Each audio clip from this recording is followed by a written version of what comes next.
How's the bacon, did you say? Oh,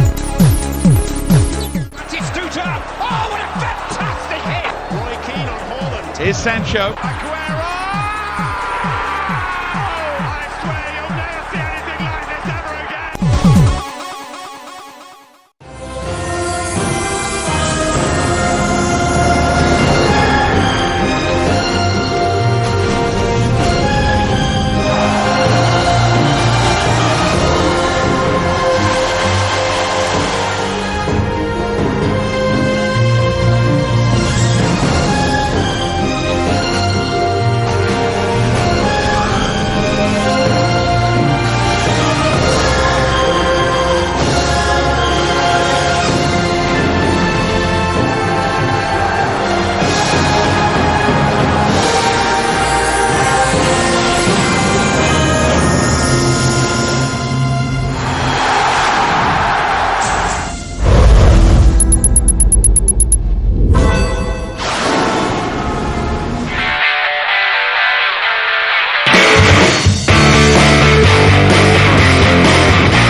Hello and welcome to the Prawn Sandwich Podcast. I am your host, Dylan McKenzie, this week, joined by the usual guests of Jamie Jackson and Nathan Cupid. Hello, guests. Guests, hosts. Hello. Love it. It's our latest pod we've ever recorded, man. I know, it's a late one today. I'm trying to open up a whole business this week. I'm knackered. Sorry, hosts. Anyway, we're joined by no guests this week, as we're going to do a tournament episode as we come near the end of our series. We're going to do World Cup 2006, personal favourite of mine. That's why I picked one to do it. Any just quick thoughts on it, lads, as a tournament in the whole? I really enjoyed it at the time. I was 17, so I was able to go and watch games in the pub properly for the first time in my life, like while the tournament was on. That was a big enjoyable. But I must have watched, I'd say 80% of the matches, like throughout the entire thing. I'd tell you what I noticed watching it back, like how much of a swan song it was for like a lot of big era players like Figo, Zidane. Like, yeah, I was gonna say there's a lot of like Final tournaments. I think but I think it's funny how many there's like loads of legends, especially forwards, but then there's loads of younguns that it's like their first breakthrough tournament. Yeah, all in a one. It's like weird, if you know what I mean. But nah, it works out well. It's one of my favourite tournaments, this tournament. Yeah. I really enjoyed it. Like, anyone who knows me, the 2006, I literally spent the entire year proclaiming that I was Italian. Same. Between this and Euro 2008, it's like the first ones I remember where I can this is one of the ones where I remember where I know where I was when I watched games and stuff like that. So just to give the listeners a quick run through, we're just going to skim through a lot of the groups, and this week we're going to look in depth on England's campaign, because if we're honest, this is probably the biggest tournament for the golden generation, if you want to call it. And then we're going to look through, because we know we love them by now, we're going to look in depth in Italy, since they got to the final, and obviously everyone knows eventually won it. So The tournament was hosted by Germany from June the 9th till July the 9th. Winners obviously were Italy and France. Germany won the third place playoff. The official song was called Celebrate the Day. It was the same song, but just recorded in different languages. Didn't know if you knew that. It's a bit shit in English, like, can't hang on, mate. And England's song was Embrace World at Your Feet, which is, I think it's terrible. It's an absolute tune. I knew you'd like it. Of course. It is a tune. It goes the complete other way from a football song. So 32 teams. Miroslav Klose, young Miroslav Klose, finished top scorer with 5 goals. Best player voted in the tournament was probably decided before the tournament even started, was Zidane, since it was going to be his last game of football, whenever that was to come. Best young player was Podolski. So we'll just fire rapidly through the groups, like I said. On the sheets here. So Group A consisted of host Germany, Ecuador, Poland, and Costa Rica. Started off with how tournaments should be started off. I know they've changed it the last few times, it's been shit. But with the hosts kicking off, they beat entertaining game, beat Costa Rica 4-2. The second game, Ecuador. Can't really remember massively, but it sounds like a bit of a shock, beating Poland 2-0. Then next game, bit of a rivalry. Germany beat Poland 1-0. Ecuador then pretty much sealed their qualification from the group, beating Costa Rica 3-0. Then Germany dismantled Ecuador 3-0, and Poland beat Costa Rica 2-1. So you've got Germany and Ecuador qualifying for the next stage. Group B, we'll miss that for now. That's England's group. We'll go on to that. Sorry, Dill. I was just going to say on that group A, watching it back, totally forgot that Paulo Wanchope played in this World Cup. I didn't want to say anything. He scored 2 goals in the group stage. I didn't want to say anything because I love Paulo Wanchope. Nah, lad, I'm going to skim through, but like anything that stands out, just fire in, just chip in, like stuff like that, definitely. And also, the Club World Cup episode. Can you remember, like, fucking hell, that Augustin Delgado that was shite at Southampton had a great tournament there. Scored another 2 goals in this World Cup as well. Yeah. Like I say, we'll skip through Group B because we'll go on to that in a bit. So Group C was a very attack-minded Argentina squad, Holland, Ivory Coast, and then Serbia and Montenegro before the divide. Argentina beat Ivory Coast 2-1. The Netherlands then beat Serbia Montenegro 1-0. Then, I don't know why, I totally forgot this game until I watched it back. Argentina absolutely dismantled Serbia Montenegro 6-0. Sure, we'll talk about one of those goals on the end. Netherlands, with another legend, like we're saying, bowing out, pretty much Van Nistelrooy's playing for them with a young Van Persie. Beat Ivory Coast 2-1. Then the 2 group runners draw 0-0 in Holland and Argentina. And Ivory Coast get the first World Cup win with a 3-2 win over Serbia and Montenegro. So, as you would think, Argentina and the Netherlands go through. Yeah, Argentina's squad was mad that World Cup, like. So minded, eh?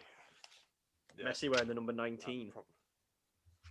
It would only been about 18-year-old at the time, wasn't it? Yeah, about that. I think that was his debut season for Barca. Anyway, Group D: Portugal, Mexico, Angola, and Iran. Mexico beat Iran 3-1, and Portugal only scraped past Angola 1-0. And Mexico draw 0-0 with Angola. Portugal then beat Iran 2-0. Portugal then beat Mexico 2-1 to top the group. And Iran and Angola drew 1-1. So even though they ended with 2 points, not a bad showing for Angola. Like Minuccio playing up front. Group E, we'll come on to. That's Italy's group. I totally forgot that Angola were in that World Cup. Totally forgot. They had like weird black and red kit or something, wasn't it? Yeah, red with like a black trim down the arm and. Puma have some good kits in that World Cup, but we'll get into that. Very nice kits. Group F, Brazil must have been laughing their tits off with this group. Australia, Croatia, and Japan. Australia beat Japan 3-1. Japan's golden generation haven't really come into it just yet, though, have they really? They were all a bit young. It was more 2010 when Honda and when their pros were a bit older. Yeah. Brazil beat Croatia 1-0. Japan, Croatia is then 0-0. Brazil basically qualified, beating Australia 2-0. Then they hammered Japan in their last game 4-1, and Croatia, Australia draw 2-2, which actually sees Australia go through, which it's good to see because they normally, the team from that area normally just get dicked, don't they, in World Cup? I'm sure that was that the first World Cup where the qualifying campaign had been in the Asia coefficient? Yeah, it was the first one. Only one team qualified. It was them. Oh right. Also, no, there must have still been. Oh, it was 2010, not the first one where they did Asia. Because New Zealand went to 2010, didn't they? Yeah, because normally what they used to do, well, it's what New Zealand would still do, wouldn't it? If they win the Oceania area one, then they play like 6th place or something in the South American one in a playoff. Oh, it's mad, isn't it? Yeah. Get in. A young Luka Modric was playing for Croatia in that tournament as well. Yeah. Niko Kovac and that's still playing, man. Yeah. I'm sure Brazil were the only team with a perfect record, weren't they, in the group stage? Yeah. Oh, no, Portugal. Ah, right. Ooh. Portugal won. And so Yoshida in the Japan squad. So did Spain. Oh, well, I'm full of shit. Good attempt, Jay. It's a late pod. Group G, Switzerland, France, South Korea, and Togo. Surprising, top in the group, Switzerland. France coming second by a point. South Korea beat Togo 2-1. Then France and Switzerland draw 0-0. Then France draw 1-1 with South Korea in a goal that William Gallas is absolutely fuming with if you watch it back. It's hilarious.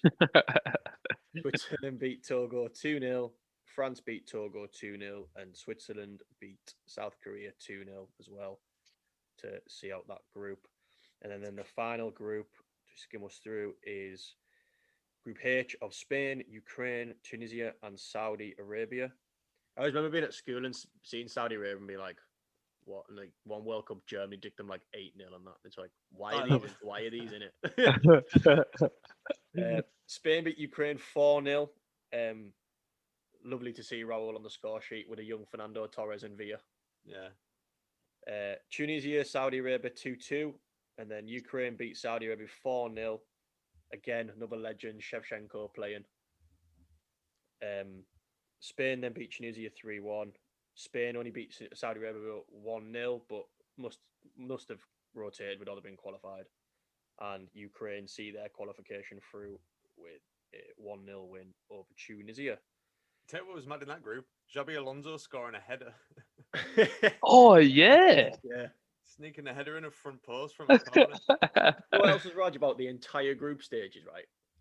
When I was looking at, when I give you the question of favourite goal, and I found a video on YouTube and it was every goal from the tournament. The amount of handball pens there is, man, for the defenders just punching the ball in the air.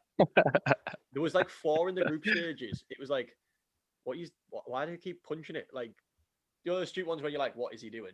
Yeah. I was just like, wow. Was this like the first of a series of tournaments where the ball was a massive factor? Like the Adidas Teamgeist, where they were like, the ball, like it moved and all that. Yeah. Is that the one that Oliver Kahn designed? Or was that 2002? Oliver Kahn was he designed one of the balls, didn't he? I'm sure Oliver Kahn was not Jabulani. Jabulani. And then all the keepers were like, why has he created an unstoppable football? Why have you sabotaged us? That's what he wants. Right, lads. So we'll go in depth now a little bit more. Don't worry, listen, I won't bore you too much. But with England's campaign, as this was, like I say, you could argue from 2000 to 2006, but I think this was the tournament where you were like, right, We finally got the balance on the wing because we found a left winger in Joe Cole. We were the bookies' favourites to win the tournament going into it. Yeah, you've got a bit of balance in midfield. We've stopped dicking around with 4-4-2 as much. We've got Scott Carson as one of the 3 keepers. Well, I might just read the squad out before we go in depth. And I bumped into him in town about a month before the World Cup and was like, "Oh, well done on getting in the World Cup squad, pal. Got his autograph and that." Class, pure jealous. he had a few young players in the squad. When I was looking back at the squad, you had under the age of 23, you had Jermaine Genius, Stuart Downing, Aaron Lennon, Scott Carson as mentioned, and the obvious one who didn't play a minute, Theo Walcott. Scott Carson was the only one in the squad with no caps at the time. But even that, a lot of the basic squad weren't old. Carrick 24, Hargreaves 25, Wayne Bridge 25, Joe Cole 24, Rooney 20, John Terry and Ashley Cole only 25. So that was like proper peak for us. Mm. Can I just say something about that squad though? Like Rooney got injured on the last day of the season Against Chelsea. Yeah, done his metatarsal, so like he was nowhere near fit, and it was like obviously when we'll come into the games. Owen had barely kicked a ball for Newcastle the previous season, and he took him as one of the strikers. And as always seems to happen in England squads, only 4 strikers were picked. Ever get taken, yeah. The other one was Peter Crouch, which was fair enough. His record for England was absolutely class. Yeah. And the other one was Theo Walcott, who was like 17-year-old and hadn't kicked a ball Mm. in the first team since January moved to Arsenal. They had Darren Bent left at home, who had just had a great season for Charlton, getting like 18 goals or something, and Jermaine Defoe as well, who I remember being a little bit upset at the fact that Defoe and Sean Wright-Phillips never got picked. Yeah, Wright-Phillips never. I really wanted Wright-Phillips to go. It was either Wright-Phillips or Lennon, wasn't it? Mm. Yeah. That was pretty much it. That was the decision. I remember I'm obviously a bit older than you. I remember at the time being a bit baffled, obviously, by the Walcott thing, and then like thinking in my head was like, oh well, no, it's like a pure wild card. Like no one is going to really know what he's like. And then when you see the footage of him when he played a few games for Southampton, he was fucking rapid. Yeah. Oh, send him on against tired legs later in the tournament. I feel convinced myself it was. I think he was kind of hoping for like. It just seems like how Hoddle got Owen to work in '98. Yeah. It kind of oozed a little bit like that. I know Owen was like somewhat established. Well, it just like been joint top scorer in the Premier League the season before, right? In 1998. Like Walcott was just like, and I know, I can see the parallel. Yeah. I can see the comparison there. It was just. The new Sven was leaving before the tournament started. Yeah. Like he said that like it was leaving after it, wasn't it? But sorry, Dill, you can carry on with our. No, it's all right. So we'll just quickly skim through the games and we'll go a big talking points at them. So England, the group unbeaten, 2 wins and a draw. Unconvincing in the first game, beat Paraguay 1-0 with an own goal. A lot of Frank Lampard shooting from outside the box in this game. Yeah, a lot of it. Owen Hargreaves, man of the match. Hopefully, for good of England's sake, the other game between Trinidad and Sweden was 0-0. So got them off to a good start, really, getting a 2-point gap already.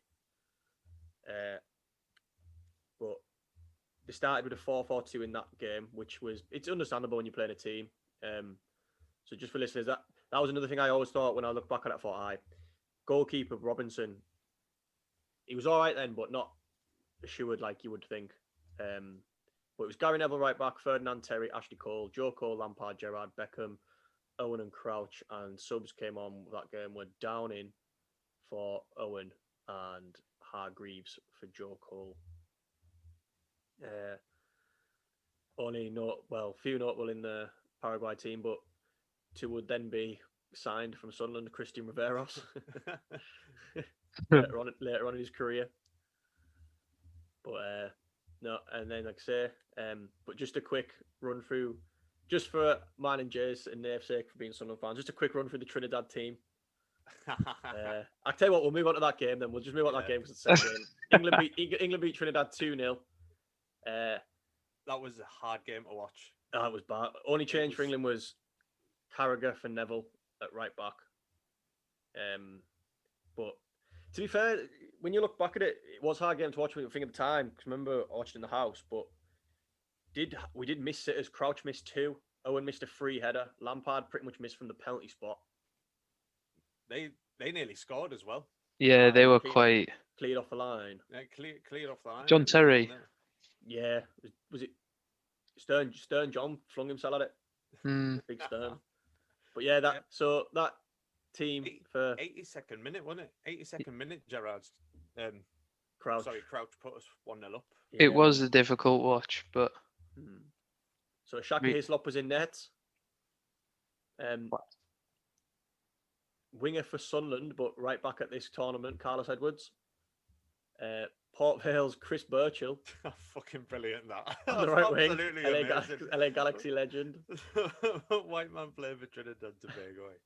And then the 3 Sunderland boys, not at the time, but we loved, were Dwight York, Kenwyn Jones, and Stern John. Dwight York now playing a centre mid role, captaincy for Trinidad.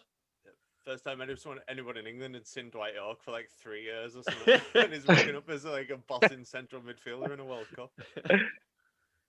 And then he got to boss the championship. I. But yeah, left it late. And then the thrilling game, 2-2 with Sweden. Mr. Joe Cole. Great one, this. Lighting it up. It's such... Watching it before, I was laughing, like, you have to remember it. Such a bonehead goal, You've just pure ruined my favourite goal. You knew we were going to talk about it, though. So. But I won't talk about it, but we'll talk about it later then.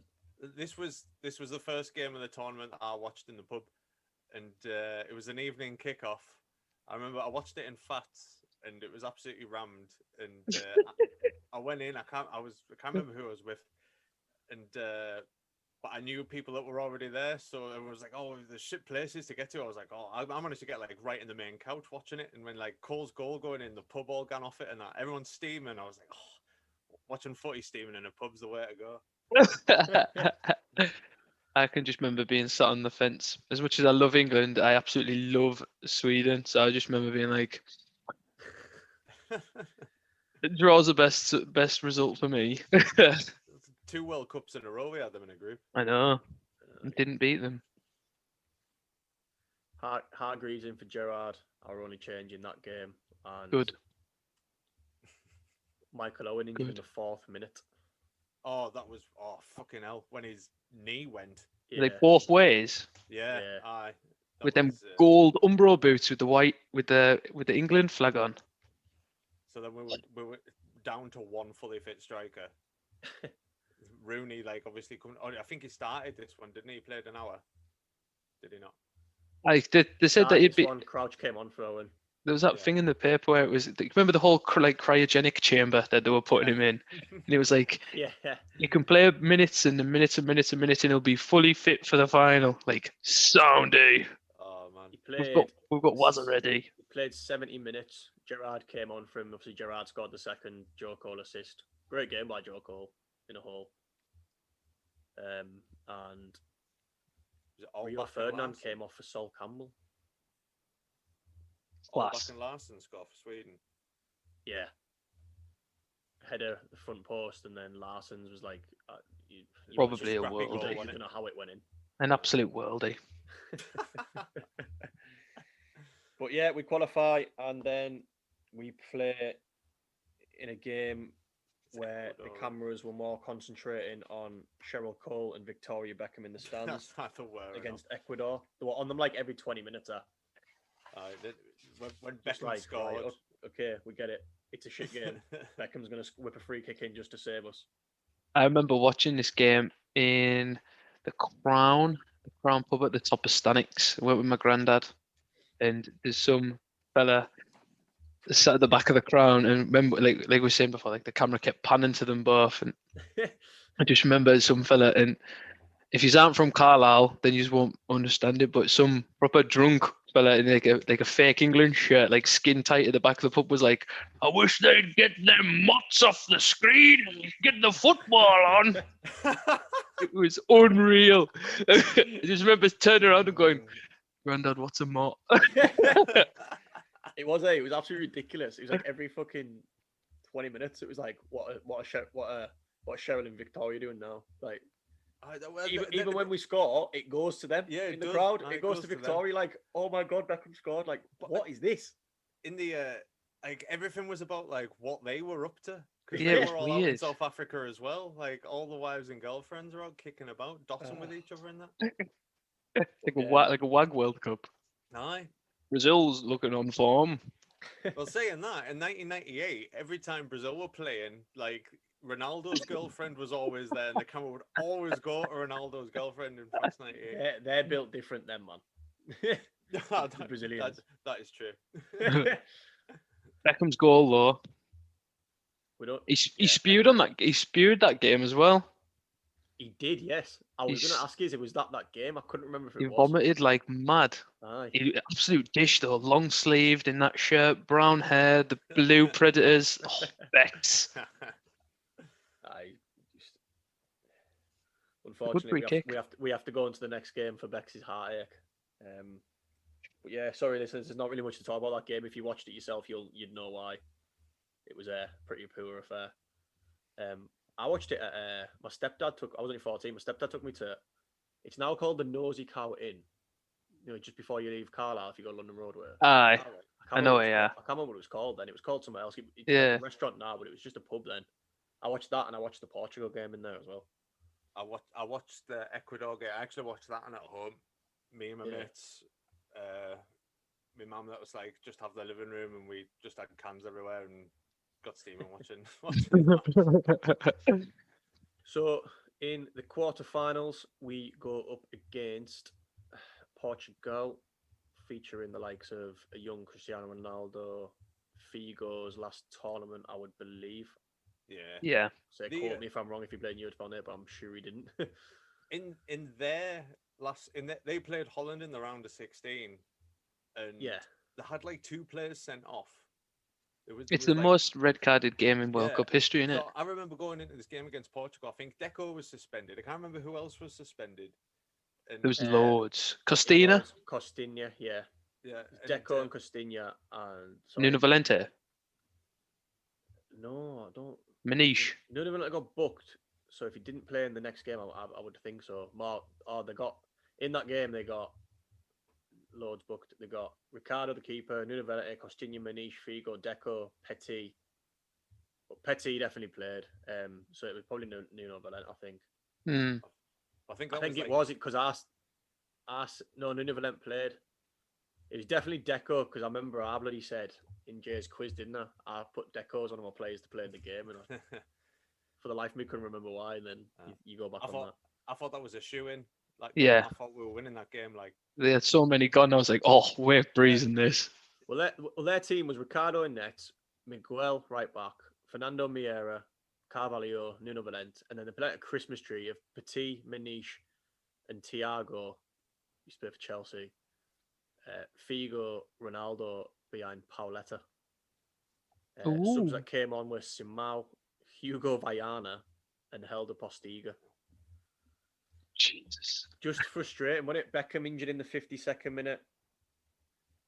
And then we had 10 minutes later, we all know what happens. Again, Beckham going off, and then like nothing against him, but like Aaron Lennon coming on. Aaron Lennon had a great chance in extra time. Yeah, he did. Scored with an absolute great chance. You see that match in extra right, time? Phillips would have scored. That would have been the ideal time to bring Theo Walcott in that game. At this point, I generally think Sven couldn't give a shit. If we were 11 v 11, maybe. He brought on Carragher just to take a pen, didn't he? Yeah, well, Carragher didn't miss it. They did penalty training throughout that entire tournament, and every single day they did training, Carragher didn't miss a penalty. So he brought Carragher on for it, missed the penalty. Still blows. Did Carragher score at Istanbul? No, he didn't take a pen there. He didn't take a penalty. That's what I'm saying. That blew my mind. Like, we weren't blessed with penalty takers, and then like the two who missed the sweetest strikers of the ball that the Premier League's maybe ever seen. You know, we've got two of the best attacking midfielders in the world at the time. And then both like, miss a pen. The both Hargreaves take scored pens for the though. clubs. Hargreaves was England's best player in that tournament. He was. He was. He was absolutely quality. I had a presentation evening when this game was on for my youth level football team, and we got to watch the entire game and then play a football tournament afterwards. And I spent the entire football tournament afterwards crying, just running about after a football, crying because England got beat. I watched this game in Fats just like I did Sweden. It was afternoon kickoff and sat right at the front watching telly, got steam, and then somebody tried slagging off Hargreaves saying it was shite. And I was like pure like kicking off, leading to Hargreaves' defense. It's like, how could he be shite? He's been playing for Bayern Munich regularly for like 5 years, man. You know, fuck all.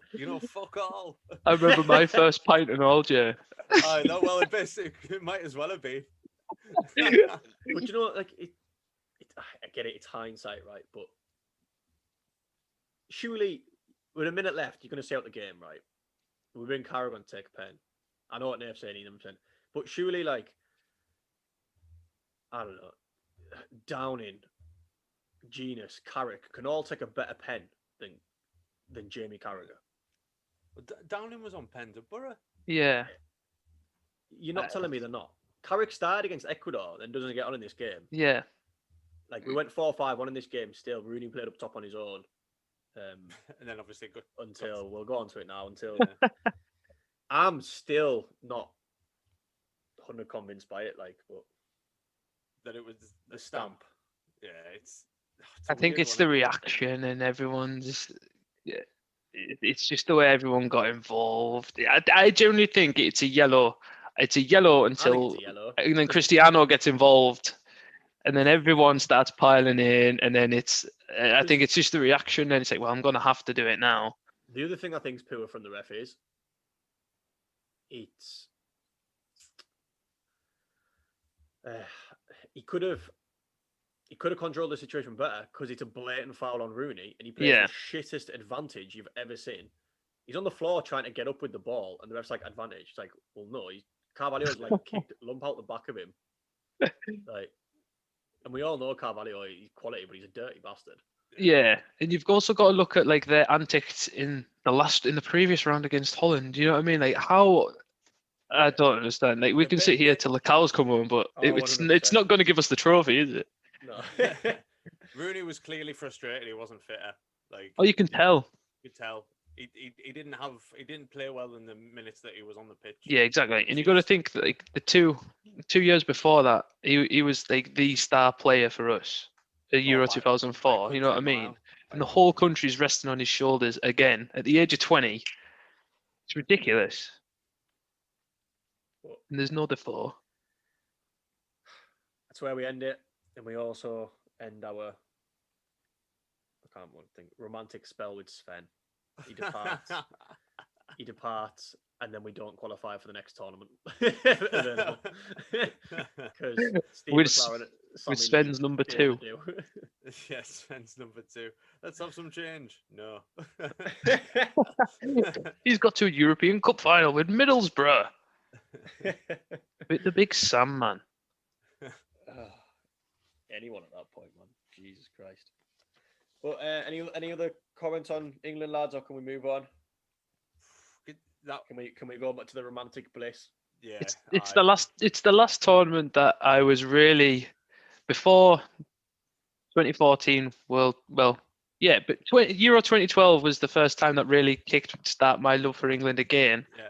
But that was the last tournament where I was like, I'm so determined that we're going to win it, and then cry like a little girl when we lose. And that was me. I was like, no, I can't do this again. I can't do this again. We didn't qualify for 2008. I took it pure personally 2010 when Darren Ben didn't go and just fucking hated Capello. 2012, I went into it not asked, but I got a little bit, back, like you say, Nate, like, yeah. It's because Roy picked Julian Lescott, and I was like, we're winning the tournament. Yeah. The mint navy blue away kit and all. Yeah.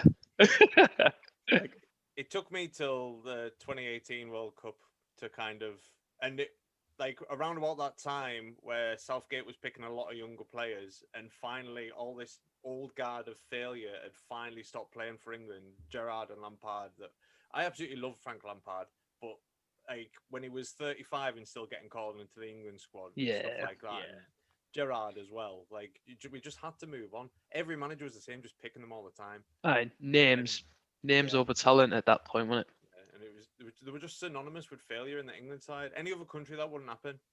Wouldn't happen. They'd be gone, wouldn't they? Yeah. But we'll move on and we'll get rid of negativity now and move on to our favourite topic. So coming into 2006, we won't bang about it because we spoke about it in past pods. There was a little thing called Cal Chopperly. the trials taking place during the World During Cup. the tournament. surrounding a certain nation filled with stars, but still not considered win like anywhere near the favourites for it. Maybe, probably because of Carl Shopperly, but right, just bear with me while I read this squad out. Because Strong Palermo presence in this squad. it's absolutely beautiful. There's just a lot of unrest between that squad as well because of it. Because the only team that never got affected, like out of the big clubs, was Rome. And you had lads like De Rossi and Totti that were looking around that dressing room like, we've nearly won a Scudetto, and teams like yous have been doing us over. And then it's like, can I trust you? And and this is what pisses me off, right? When I have to listen to the pundits on our national stations, like Ferdinand and Gerrard. Yeah, maybe there was a bit of interest because he played for Man U and Liverpool. Go fuck yourself, right? These lads pretty much all betrayed each other at club level, came together and won a World Cup. Yeah, exactly. Well, I don't give a shit if you Man United and Liverpool were two biggest clubs in England. Right, well, good for you. Like, that's not a thing. That's just a cop out. It's a cop out. 100%. It's a cop out. 100%. Agreed. And then you got Spain in 2010. Half the teams full of Real Madrid and Barcelona who like poke each other in the eye and scratch each other and kick each other. Exactly. But 4 games a year, get together. Let's go and dominate for 6 years. Well, even then, like the whole Calciopoli thing, and then is it Pisotto? He used to play for Juventus. He tried to jump off Juventus headquarters and kill himself, and they flew back from Germany to go and see him. So like they had so much going against them, and they were actually on decent form on the way into that World Cup as well. Yeah. Right, I'll go through the squad, lads, just so I can salivate a bit. Gianluigi Buffon, Christine Zaccardo, Fabio Grosso, Daniele De Rossi, Fabio Cannavaro, Andrea Bozzali, Alessandro Del Piero, Gennaro Gattuso, Luca Toni, Francesco Totti, Alberto Gilardino, Angelo Peruzzi, Alessandro Nesta, Marco Emilia, Vincenzo Iaquinta, Mauro Camoranesi, Simeone Barone, Filippo Inzaghi, Gianluca Zambrotta, Simone Perotta, Andrea Pirlo, Massimo Oddo, and Marco Materazzi. 4 Palermo players in that squad. What a team, eh? 4. That's another like a golden generation. So many of them names were in the Euro 2000 final. You know what I mean? So yeah.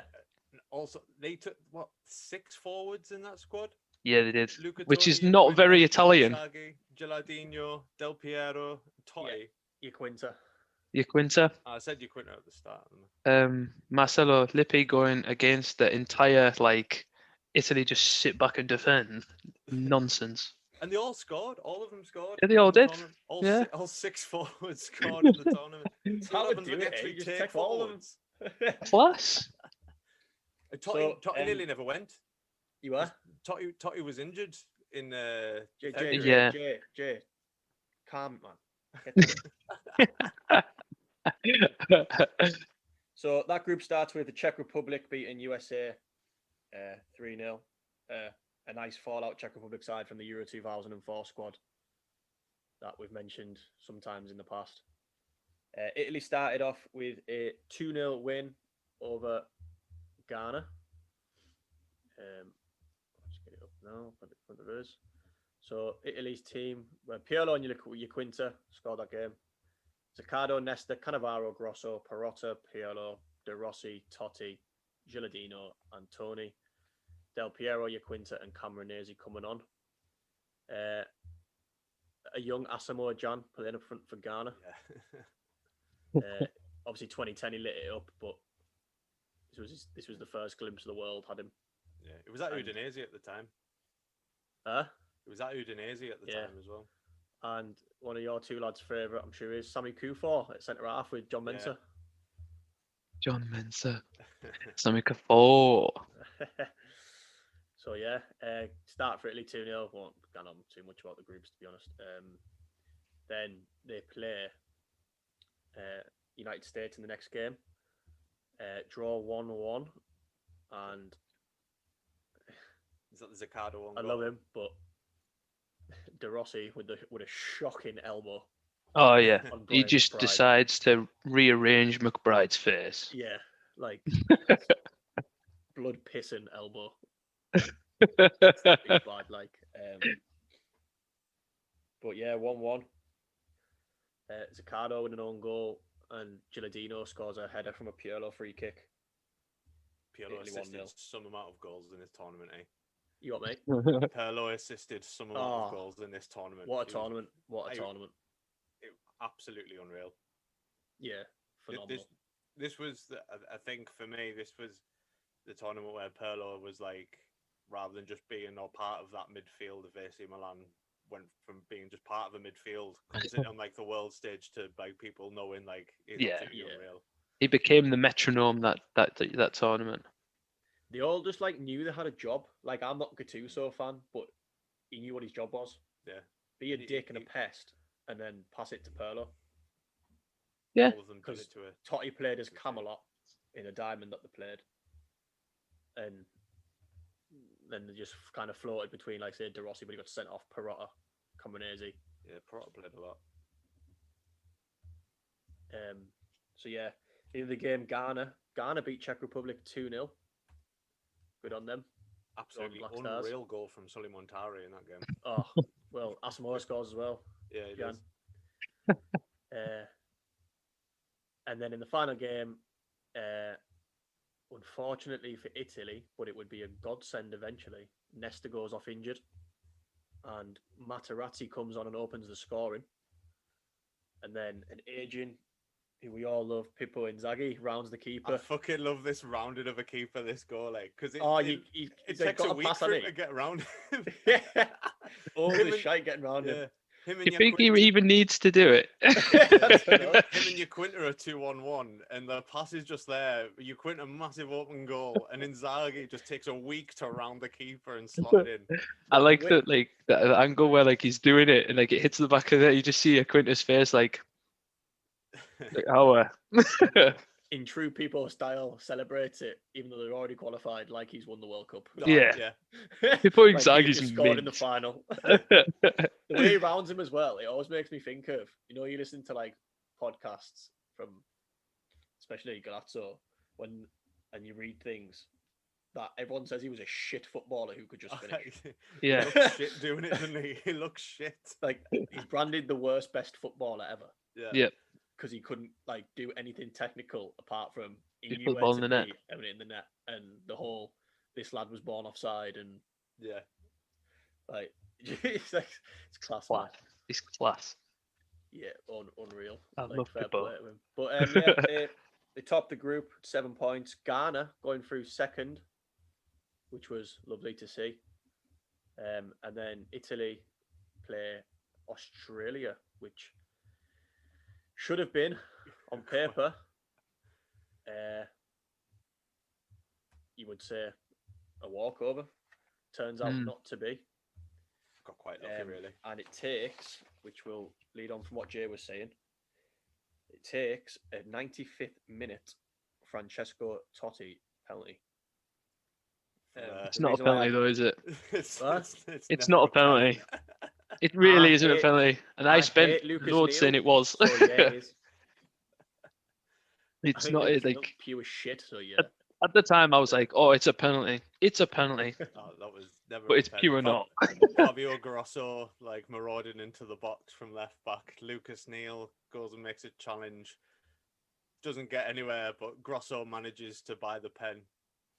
it's not even a challenge, is it? He's trying to block a cross. Yeah. And then because he's lying down, Grosso's like, well, I'll just walk into him then. He literally just walks into a lying down player. And Italy down to 10 men in this game as well. Materazzi gets sent off in this game. Yeah, Materazzi was sent off in the first half. Yeah, and he can't come back till the final. What a fucking World Cup he had. What a World Cup Italy had? No, I think he only got banned for one game. I think he plays in the semi. Was he playing the semi? I'm sure. 2-game ban in the I'm sure he's only fit to play. He can come back to the final, and then it's down to Nesta.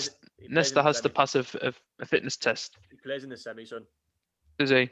Yeah, it's the next round he's banned for. But yeah, he's sent off and then see it into. But the best thing about it was Jay was saying, people didn't know Totti got injured in like January for Roma, and it to anyone else. Well, not to anyone else. It's down as like a 7-month injury.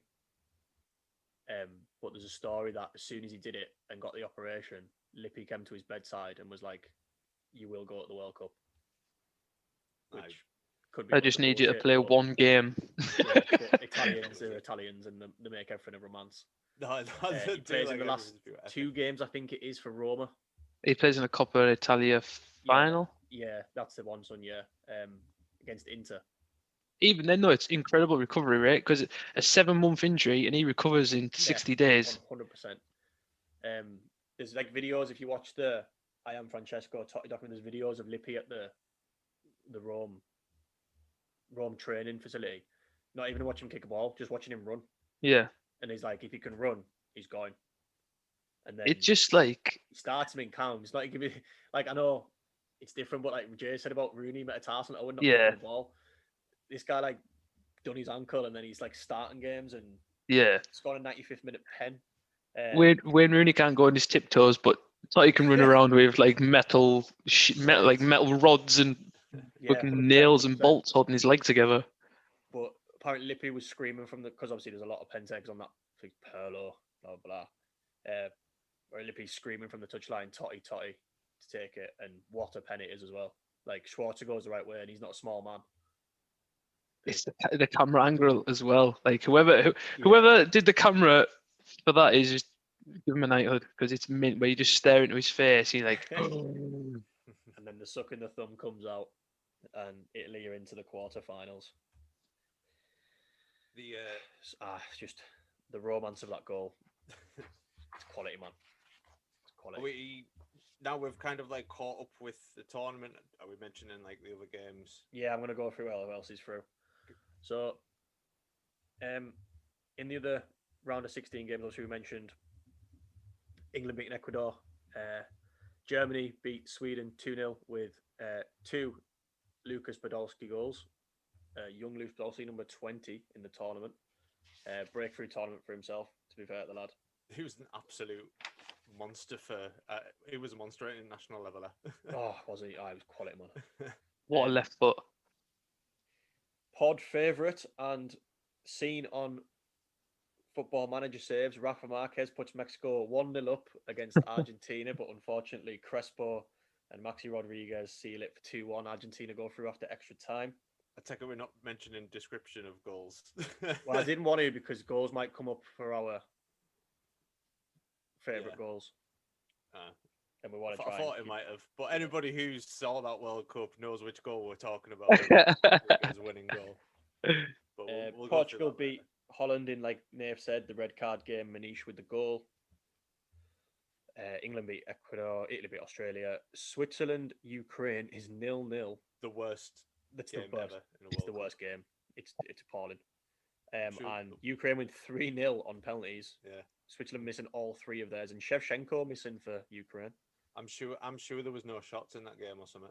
There was something ridiculous like that. Brazil beat Ghana 3-0. Ronaldo with his record-breaking goal at the time. Obviously, it's been broke by now, but I love the fact his last ever goal in a World Cup is him doing his little feint and then shimmying past the keeper. Yeah. In just true trademark Ronaldo fashion. His last ever goal in a World Cup was like one of his 70 where he's rounded the keeper. Yeah, like peak Ronaldo. Yeah. And you can tell like He's not the Ronaldo that he was. No. Oh no, he's got a bit of weight, but he could still finish. Yeah, Uzi, three goals in the World three goals Cup. in that tournament. class is permanent. But Form's just temporary. Class is permanent. That last goal that he scored in that tournament was quality. France sends Spain home.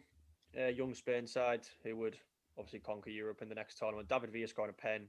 France goals coming from Ribéry, Vieira, and Zizou. 3-1. Raul's final game, wasn't it? Yeah. Raul's final game for Spain. Yeah, Raul's final game. They still should have went, man. He should have went no 8. Like we've had this, but yeah, I'm not gonna cry about that again. He should have went no 8.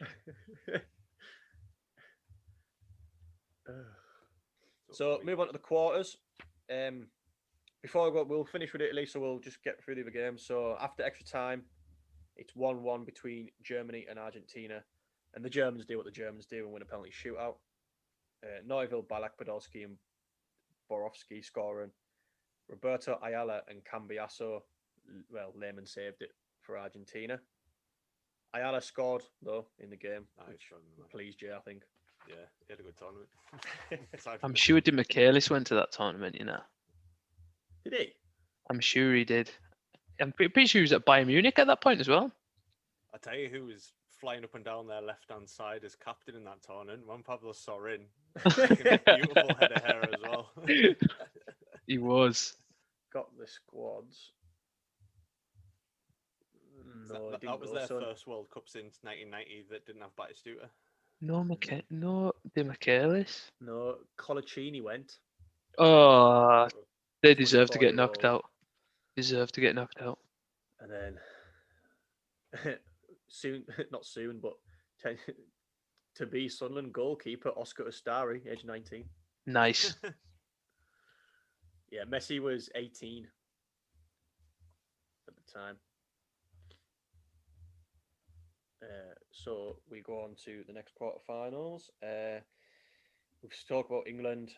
France knock out Brazil. They must have been fucking sick of seeing each other by this point. Henri with the winner. Yeah, Thierry volley at the back post, wasn't it? Aye, yeah. I do like that France kit, like, I will say. France have some tidy kits. Aye, it's a bit of work, it is that. Where are we at? Yep. So, Must be Italy left. Yeah, Italy left. So, the game, great game. Italy, This, Ukraine, anyone, you can find it and watch it full. The game that pronounced the Berlin Wall. Cannavaro's arguably greatest game. Am I bold in saying that? No, that's what got him his nickname, didn't it? Oh shit! Sorry, boys. I fucking skipped the game. I was on the quarters, man. That's why it meant nothing. They dismantled Ukraine 3-0. Yeah. I went into the Germany game. The semi-final is when Fabio. Yes. Sorry. Ukraine game. Anyway, Italy dismantled Ukraine 3-0. Yeah. Luca Toni with 2 goals. Luca Toni with 2 and Zambrotta. Yeah. I've sent you you can find this on YouTube, listeners class. There was a pointless quiz, and when the lads got to the final pointless, it was named the Italy World Cup squad, which I've just done. They obviously had to get a pointless answer, and they got it right with Luca Toni. And as the pointless goes down to 0, the guy gives it the Unreal. It's absolutely class. But yeah, sorry for missing that game, boys. I got excited for the next game. But yeah, Italy dismantled Ukraine. It's a non-event in it after Ukraine's 0-0 with Switzerland. Zambrotta with a goal, cutting in on his left. Class by Gilardino for the Tony goal, though. For one of the Tony goals. The other's obviously a PLO assist. Well, obviously. Gilardino has some very good assists in that tournament. A good celebration as well, mate. You think about touching on the forwards that went. Obviously, we mentioned Totti and Del Piero, but the rest of them, Quinta, Gilardino, Luca Toni, and I know Inzaghi's played for obviously Juventus and AC Milan at this point, but the others, they've all came from Verona, Brescia, Palermo, throughout their career, Udinese. They proper had to graft to get themselves to better clubs. Yeah. Luca Toni was at Fiorentina at the time, and I know Gilardino was at AC Milan, but he'd only been there about a year. Luca Toni never really got a look in the national side till like the year before. Well, he was playing in Serie B just 2 years previous. Yeah. He was top scorer in Serie B for Palermo. Unreal. Anyway, we'll go on to the next game. Should we just move straight on to Italy, Germany then? In the semi-final, France knock out Portugal 1-0 with a Zidane pen, a proper five-a-side one-step pen into the bottom corner from Zizou. Yeah, and then as I was saying, the Berlin Wall game, Cannavaro's best showing. That was a good 0-0. It's 0-0, but there's chances. It's entertaining. There's chance after chance. It's entertaining. Buffon's pulling off fucking worldy saves. Buffon's saving them. Zambrotta smashes the bar. But we'll just skip on to the 119th minute and the most delightful 8-yard pass that you could arguably ever see. No look through ball. Basically, for this, Pirlo gets it, and it 98% of the players in the world, and this is what he looks like he's going to do, will pass it back out to who's took the corner. The two German players even like go to try and cut off that, and he just goes in between the two of them, right onto Grosso's left foot, and he just whips it right into the far corner. Fabio Grosso at the time. I even think Fabio Grosso's like oofdy. Yeah, it's such a well-timed reverse pass. It's like no one sees it coming. No one sees it coming. He's looking to the direction where anybody else would play that pass as well. Yeah, exactly. He doesn't move his head to follow the ball where he's passed it. He just knows it's perfectly weighted. It's absolutely perfect for Grosso to. It's trust as well. It's trust in your teammates. Yeah. The curl on that goal is absolutely class. Quality. Absolute quality. Beautiful. Then Germany hammer forward. And then Cannavaro makes an absolute colossal challenge on the edge of the box. Yeah. Sends his team on the way. And Del Piero finishes it off with a. What a finish that is, by the way. Oh, top bins. It's another little delightful little pass from Gilardino as well. Yeah, the assist at the end. Yeah, holds it up. Funny enough, I was listening to an old Golazzo this week where it was just an episode about Del Piero, and they were talking about this time and because he was Juventus's replacement for Baggio in the 90s, but because he's quite an introvert and he's quite reserved, the rest of the country didn't really take to him as a superstar, so to speak. Yeah. So this was his big moment. Italy. He does care. Because in 2002 and 2000, there were important games. He missed loads of chances. He had a great. I'm sure it was France in the final. He missed a handful. Yeah, in Euro 2000. Yeah. So this was a nice redeeming moment for Del Piero. It's the fact that he brings him on. It's the fact that he brings him on. Normally, you would associate Italy with being Germany are peppering them with possession and chances, and you're thinking he's going to stick another defender on. He's going to stick someone else on, and he brought another striker on. And he brought three on. Yeah. He brought off Camoranesi and Perotta and Tony for Gilardino, Yaquinta, and Del Piero. If that ain't gone for it, then what is? Yeah, exactly. They all celebrate together at the end because they're the three furthest forward. Yaquinta, Gilardino, and Del Piero. They're the first ones celebrating the goal. Unreal. But and then so that's it. The final set: Italy versus France. Calciopoli disgrace versus arguably the last game of the best midfielder in the world's career. I was on the Italy side, as you lads probably will have been. Yeah, 100%. Yeah, completely. 90% of the world were on the France side of just because it's Zidane's last game. Yeah, normal people's last games for their club. His is for his country. Yeah. I was already in a World Cup final. Yeah, I was already on the Italian side of it, but it was just this whole like, it's his last game, and I got the feeling after the semi-final against Portugal, it was kind of like he expects it to be given to him, and I was like, nah, you've got to earn this, sunshine. Like he's not winning, not a chance. It had a fucking mint knockout like stage of the World Cup. You know, like the game against Brazil, he was unbelievable. We'll dive into it. We'll just skip this minute. Third place playoff, Germany beat Portugal 3-1. Schweinsteiger with 2. Absolutely. And unlucky. Well, it's actually his shot that's gone wide, which is deflected for. Yeah. So you can claim a half hat trick if you want. Nuno Gomez for Portugal. But I absolutely despise Felipe Scolari, so I was kind of like, piss off. Yeah. Anyway, Italy, France. I'll read through the lineups because it should be, but it's 2 world-class teams, really. Barthez in nets for France. Sagnol, Thuram, Gallas, Abidal, Makelele and Vieira, Ribéry, Zidane, Meluda and Henry. For Italy, it's Buffon, Zambrotta, Cannavaro, Materazzi, Grosso, Gattuso, Pirlo, Camoranesi, Perotta, Totti and Luca Toni. Where did you watch it? Eddie Wong's house. I watched it at home. I asked my mum and dad if they could take my sisters out somewhere for 3 hours so I could have the house to myself so I could watch it. And they duly obliged. I say at home, I was at my dad's. I think that's another reason why I wanted Italy to win, because the reason why I love Italian football is my dad hates it.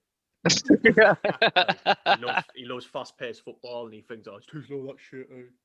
Like, and like when they won, I was just like on the end of the couch, just like, "You having that, Dad?" I think there was about there must have been like 10 or 12 of us, like all crammed into Eddie's living room watching it. Remember when you could see 10 people in a one? 10 people in a room. But anyway, Zidane, Materazzi comes back, gives away a pen. He's a mad bastard, him. And we all know that Zidane Penencas it off the bar. I don't think it crosses the line. It No. clearly does. There's video footage. No, it doesn't. If VAR is in play, that's not given. It is like. It's not. I'm with GG. Like, no. Oh, GG's things are class to like say it didn't go over. Absolutely phenomenal. I like it. Like he grabs the ball in the lot. He's like trying to shit house him before he even takes it. He's like, "You're not even going to score, mate. You're not going to score." Yeah. But then, as he does, another Pirlo assist, redeeming himself, Marco Materazzi. And as you were saying, Jay, about Galazzo, I was listening to Materazzi's the other day again.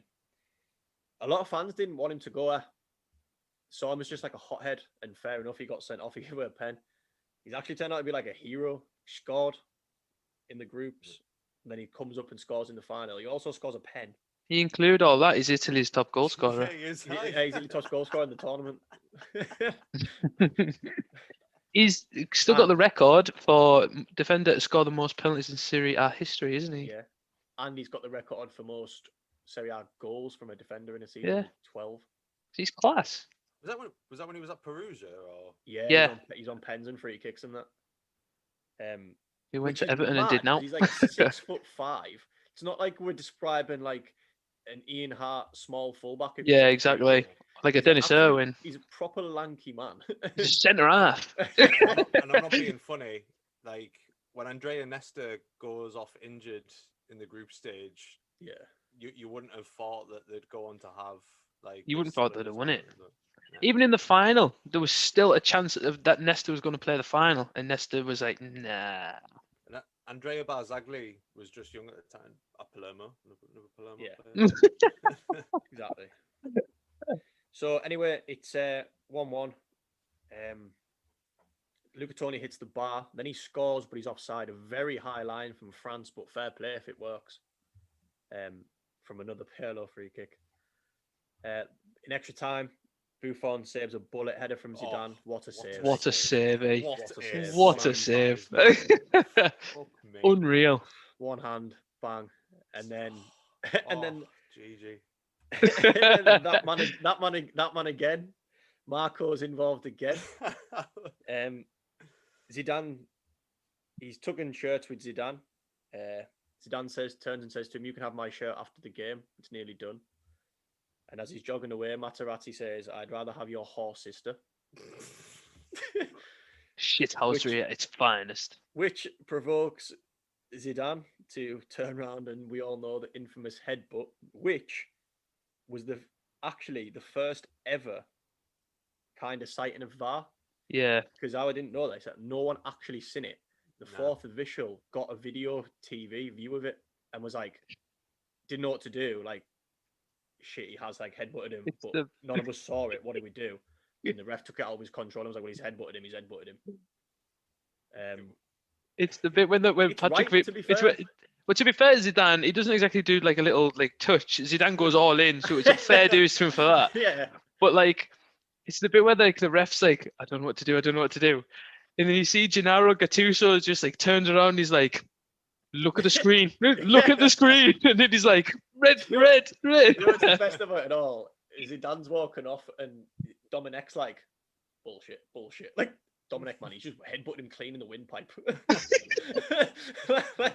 There's some ferocity behind that. It's unreal. His last ever action on a football pitch as a player, man. And Pirlo's looking like you having any of that, ref? He got blamed for racism and everything. Materazzi? Yeah, he got blamed for race. Like, that's what the French were trying to say. Like, if Zizou lost his cool, it must have been like, because he's got the background with his family. He's Algerian and that. Yeah, that's... I remember reading that at the time that it like called it only didn't come out until about 2 years later, where, to be fair to Zidane as well, he'd been quiet on it, and Materazzi had said to him like, "Can we quash this?" And like, "I'll say what I said," like the horse sister thing, and Zidane was like, "Yeah, that's what he said," but like the English press went to town on it. I'd rather have your horse sister instead. Christ. You say that on a Sunday morning to someone on a corner, you'd get worse than a headbutt. But he's arguably won his team the World Cup. We go on anyway. Nothing really happened after that because it was quite late in the game. It killed the energy a bit, didn't it? Yeah, I think Italy kind of maybe knew if we get to pens, we'll win this. They can take it. Yeah. So Pirlo scores, Wiltord scores, Marco steps up and scores. Trezeguet misses, hits the bar. Then, not seen since his elbow, De Rossi. Yeah, Daniele De Rossi takes one. Aye. What a pen! It's an unreal pen. Toppest of top bins. Eric Abidal scores. Del Piero scores. Willy Sagnol scores, and then it's up to the last minute man, Grosso, to put it away. Lovely. Italy and the Azzurri lift the World Cup. Scenes. Absolutely quality. Lippy's got his cigars out. Yeah. So unreal. Boys, do you fancy a quiz on what we just talked about? Go on then. We're going for a quick quiz. 10 questions like normal we've been doing. Pen and paper out. And then we'll go. I haven't got a tiebreaker. Ooh, I think one on top of my head. I'll probably get rinsed anyways. I've got it now, sorry. Because I'll get an answer in my head and then go, oh no, actually it was this, and then the first answer will be right. I know, listening back to your Batagol one where you had Balbo. Man. Anyway, number one, how many cities hosted games at this World Cup? So Germany hosted it, but how many cities hosted it? I'm sure there was quite a lot. Number two, how many countries made their first appearance at this World Cup? And the technicality, Serbia-Montenegro doesn't count, and neither does the other one. That's a joint one. So it's literally just the ones who made their first. Do you know what I mean? Just first tournaments. Like Serbia-Montenegro, this was their only tournament as a independent from Yugoslavia. So they're not in. I took them out and I've took the other one. I think the other one's, I can't remember who the other one is. The other one was Yugoslavia, so I'll be Croatia and Serbia or something. I don't know, but just the five countries making their first appearance down as it. It was complicated, but I had to get it in. I'm stuck between.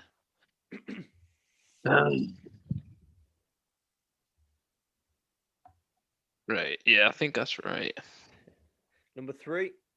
Which 2 teams shared the Fair Play Award given to FIFA for like least cards and whatever? It's not Holland and Portugal, then.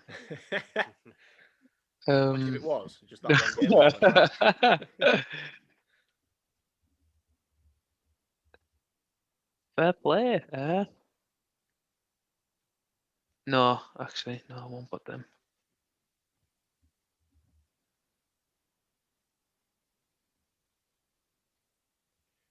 Number 4. Yeah.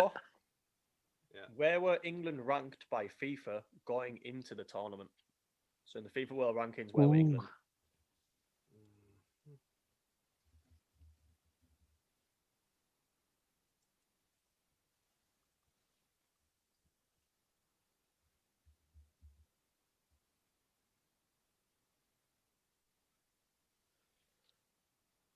Number 5. Which referee represented England at this World Cup?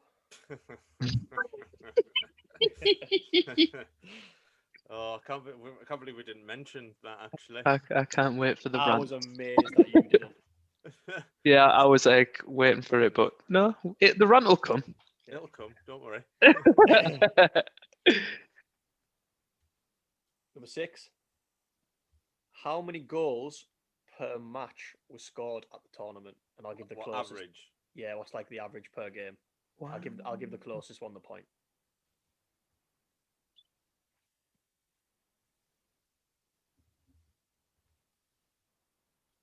Jesus.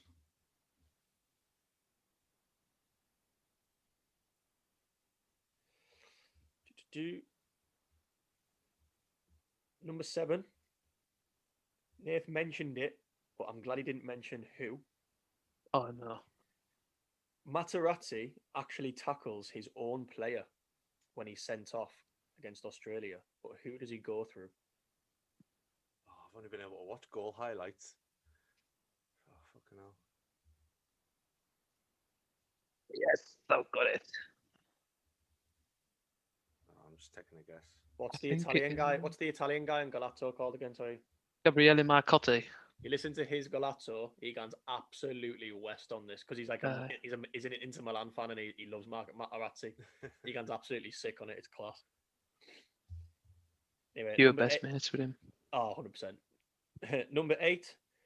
With Ronaldo retiring from international football, who was Brazil's number 11 at this World Cup? Oh, never.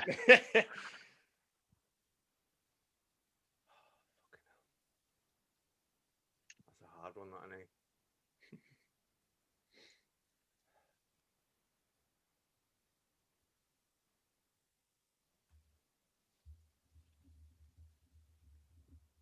Take a punt. Number 9. With Nesta injured and Marco Materazzi suspended, who came into the back 4 against Ukraine for Italy? What was that? With Nesta injured and Marco Materazzi suspended, who came into the back 4 against Ukraine for Italy? Jesus. Oh no. Oh, it mattered. They could have dosed literally anyone at centre half. Yeah. Oh, never. I'm going to have to leave that one blank. The final one, lads. Who wins the corner for Italy's equaliser against France in the final? So Pirlo gets the assist that we talked about, but who wins the corner?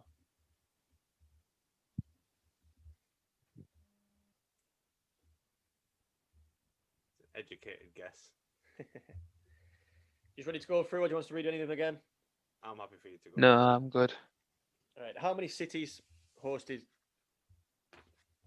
games, lads? 9. How about 12? Go on, Nathan Cupid. 12.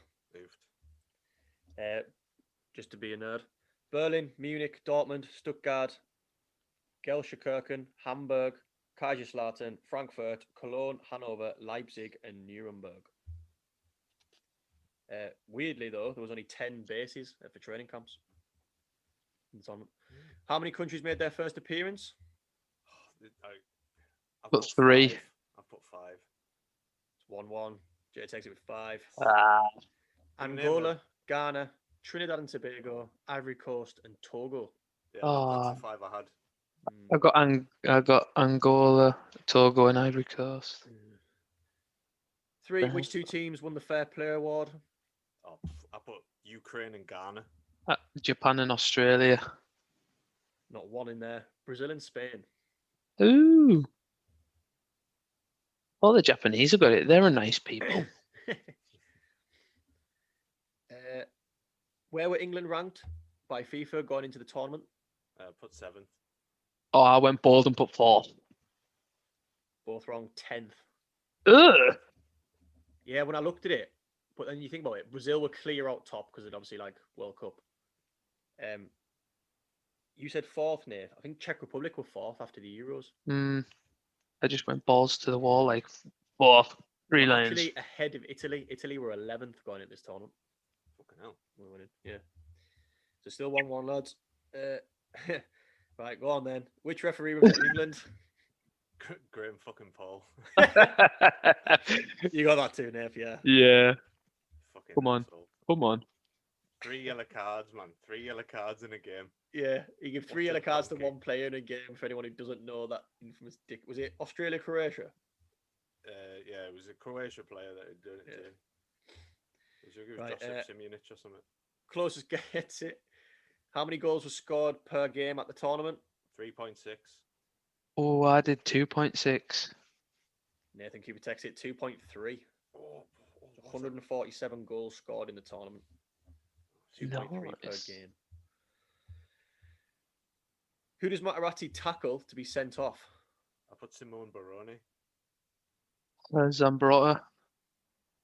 Oh, Nate's edged out in front. It's Zambrotta. 4-2 lead.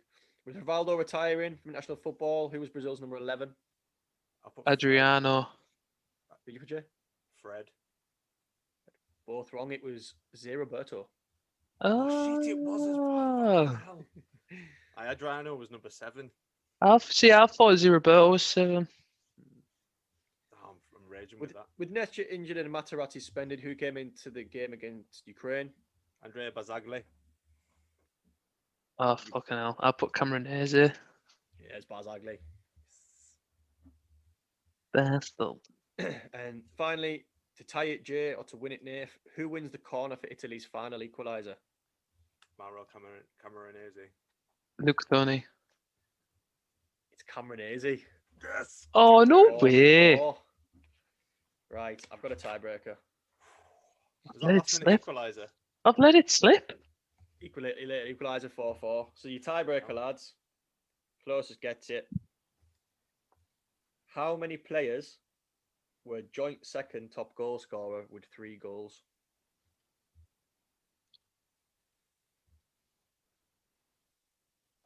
I'm going to say 8. Do you have to name them as well? No. 3. Jamie Jackson takes it with a bang on 8. Oh. You had Hernan Crespo, Maxi Rodriguez, Ronaldo, Thierry Henry, Zidane, Podolski, Torres, and Villa. All scored. Definitely got Wikipedia off there. No one scored 4, and Closer topped it with 5. So well done, Jay. Let it slip. Let it slip at the end there. Let it slip. Absolute Zidane. I'm pure. He was Zidane. Have to walk away and look at the trophy. It's getting late for us, boys. So World Cup was too long. We're each going to go through a favourite goal and a favourite kit and then rack through our 11s. So your favourite goal, boys, from the entire tournament. Go on, Nath. You can fire us up, son. Joe Cole against Sweden. Love it. I cried when it hit the back of the net.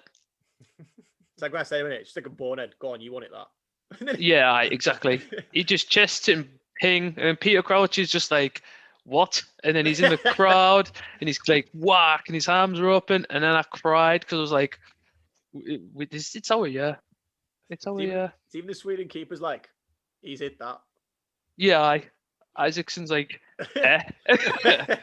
It's one of them like bonehead that hit it and you're like, it's gone over, and then it goes in. You're like, shit. What a goal! Mine's Del Piero's goal against Germany in the semi-final. So is mine.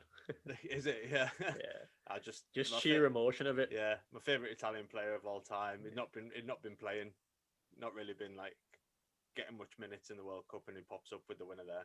Bins. The second. That's another reason why it's mine, because he's known that Lippi wasn't his biggest fan.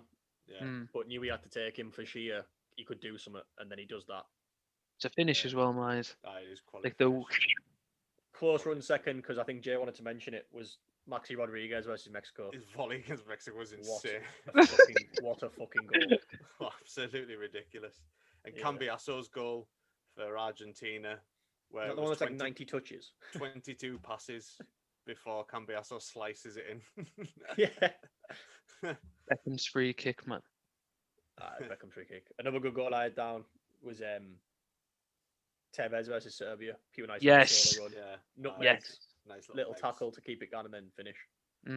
Philip Lahm's goal in the first game as well, where Philip Lahm plays left back in this tournament, and then he goes on to play right back in his later career. Then he's a CDM, but in this tournament he was left back. And the goal against Ghana, where he cuts in onto his right foot, whips it in the top corner.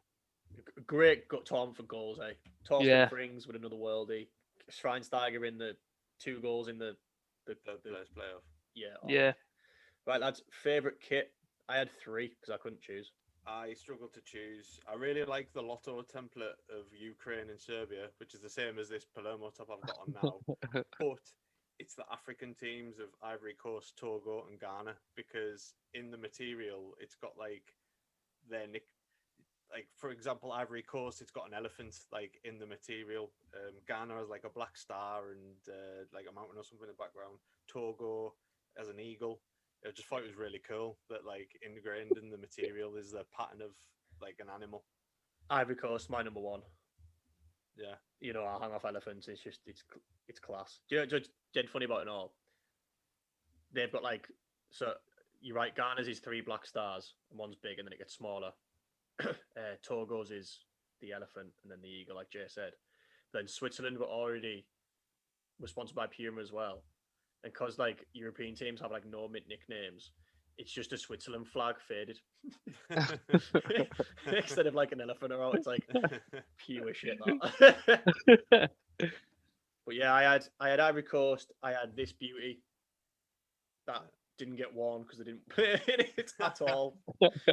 And I had the Buffon's World Cup final top, the gold one. I think that's for a keeper top. I think that's absolutely class. It's a good kit. I had both England kits because I think the quality, they unreal kits them too. The red one. I like the cross on the shoulder. With the little cross and the gold printing, and Italy's home one. I loved it that much that I bought, the tracksuit, the presentation tracksuit, where it's got Italia on the back. I bought that tracksuit because I couldn't find the shirt in JJB Sports, so I bought the tracksuit instead. The printing on the numbers was so cool. Oh yeah, like the slanted gold and quality, absolute quality. Destined. I think it's got in it for the views. Yeah, it does. Yeah. Quality, man. Class. Right, lads.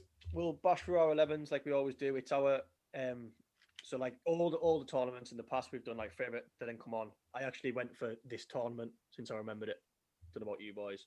I've picked players that are pure loved in the tournament at the time. Right. So like so my thinking is like it's 17-year-old Jay's like favorite team in the tournament, which I think's a good way of doing it. Yeah, I think mine's quite similar, to be fair. It's fair enough. In nets, Buffon. GG. Buffon. GG. No point even talk about it. All 3 of us were going to have Buffon. Yeah. Right back. Zambrotta. Lilian Thuram. I've got Zambrotta. Centre half pairing. Nath. John Terry and Marco Materazzi. Nice. Jay. Cannavaro, Marco Materazzi. Nice. I'm going to call Jay out. I've got Cannavaro and Thuram because Thuram played centre half this World Cup. Left backs. Was it Willie Sagnol played right back for France? In most Aye. Pascal Chimbonda, the reserve right back. Aye, we put Chimbonda reserve right back. Fabio Grosso, my left back. Yeah, same. Yeah, I've got Grosso. What an Italian defence, class man. Dave, did you just have Italy at the back? Yeah. Italy and John Terry. I went for 4-man midfield. Same, just a flat 4. No, I went 4-2-3-1. Yeah. Go on then, we'll all do our centre mids. Nath. Andrea Pirlo and Owen Hargreaves. Nice. My love for Owen Hargreaves grew tenfold after this tournament. Yeah, I've got Pirlo and Hargreaves as my 2 centre midfielders. I've got Pirlo and Zizou. I know he got sent off in the final, but he had a mint tournament if you take out. It was a good swan song apart from Second of Madness. Monster headbutt. Right side. Schweinsteiger. Figo. I went for Maxi Rodriguez. 3 goals. Yeah, I've got him on the left. You're on the left. Yeah. Dave. On the left. Yeah. Thierry Henry. Nice. He had a really good tournament. I got Joe Cole. I think my love for Joe Cole, like you said, Nath Hargreaves grew after that World Cup. I'll go with Nath. I'll go 4-2-3-1. Mine can play Cam. Who's your Cam, Nath? Totti for the penalty. Mine's He Totti, did absolutely bollocks all apart from the penalty, but Totti. Right. Stint in the final, and then he. Totti. Yeah, I've got Totti for the romance of the story. Yeah, I've got Totti as like a 10 just behind a striker. Oh, I love it. Who's your strikers then, boys? Lucas Podolski. Luca Toni. I went for closer. Yeah, I probably love Podolski after this tournament. Like, it's mad how good he was for Germany. It is ridiculous. Absolute quality. So we'll just quickly bash through them. Nath's team of the tournament. Go ahead, Nath. Buffon in goals. Zambrotta at right back. Grosso left back. Centre back partnerships of Marco Materazzi and John Terry. 2 holding midfielders, Andrea Pirlo and Owen Hargreaves. On the left of the 3, Thierry Henry. On the right of the 3, Luis Figo, Cam, Francesco Totti. And up front, Luca Toni. Nice. Jamie. Buffon in goal. Fabio Grosso left back. Lilian Thuram right back. Cannavaro, Materazzi centre half.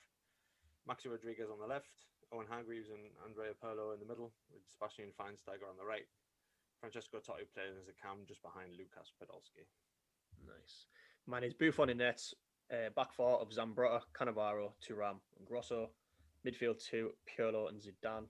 And the 3 behind the striker, Maxi Rodriguez, Joe Cole, Francesco Totti behind top scorer, Miroslav Klose. So that, ladies and gentlemen, is the World Cup 2006. Thank you for doing the research, boys. A pleasure as always. I enjoyed it. Like, again, I think Batistuta and this have been pure good last 2 things. Yeah. And just a little tease for the listeners. Can't fucking wait for Nath's Sven. The next one. So we're treating you to a good line of like topics here. Like, there's a lot to get through. Yeah, that's just the women. One for the dads. But yeah, thank you, boys. Congratulations, Italy. We hope you win it again, as we love the romance of the Italian game one day. But hit us up on Twitter at Prawn Podcast, Instagram prawn_sandwich. Thank you. I've been your host. And again, cheers, boys, and good night. Cheers, everyone. Take care. Arrivederci.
How's the bacon, did you say? Batistuta!